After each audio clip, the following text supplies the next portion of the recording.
আমাদের এই যে কবি বাবলা ভাই, তার বই বেরোচ্ছে 21শে বই মেলাতে। আপনারা সবাই বইটা কিনবেন, সবার কাছে অনুরোধ। কারণ তার আত্মজীবনী নিয়ে যে বইটি লেখা হচ্ছে, আমার আসলে সে খুবই জ্ঞানী লোক। আপনারা তার বই পড়বেন, সবার কাছে এটা রিকোয়েস্ট। বাংলাদেশে অনেক বড় বড় কবি সাহিত্যিক বেরোইছে, আমরা নতুন প্রজন্মের একজন কবি দেখতে পারবো এইবার বই মেলাতে।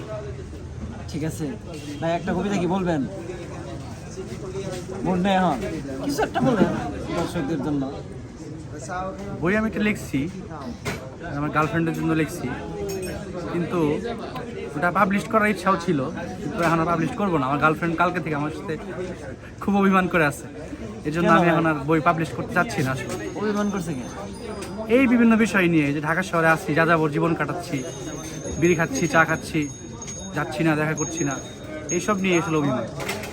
বেলাল ভাই, বাবলা ভাই একটা বিড়ি দেন, একটা সিগারেট দেন বেলাল ভাই। ভাই যাও ভাই, গরিব একজন চলাই।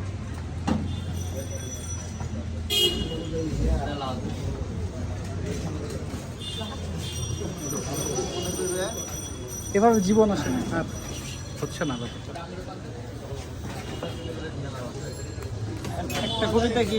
ওয়ালাইকুম আসসালাম। কেমনে অ্যাক্সিডেন্ট হয়েছে কেমনে?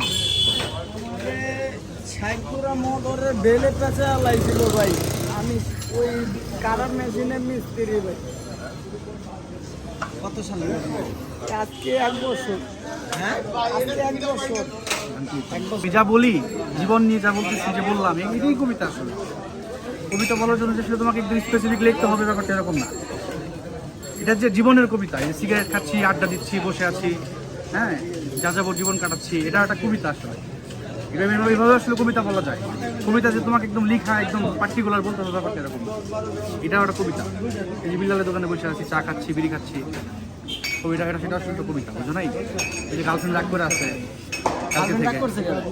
এই যে বললাম না, যাযাবর জীবন কাটাচ্ছি, যাচ্ছি না, থাকতেছি এখানে, চাকরি নাই, বাকরি নাই। গার্লফ্রেন্ডের উদ্দেশ্যে কিছু বলে দেন, দেখবো না। আর রাগ করে দেখো না, রাগ করা ভালো কাজ না। মেয়ে মানুষ সবসময় নমনীয় থাকতে হয়, হ্যাঁ। ঠান্ডা থাকতে হয়। যত ঠান্ডা থাকতে পারবে, জীবন তত সুন্দর। এই যে রাগ করে আছো, তুমিও ফ্রাস্ট্রেশনে আছো, আমিও কিছুটা ফ্রাস্ট্রেশনে আছি।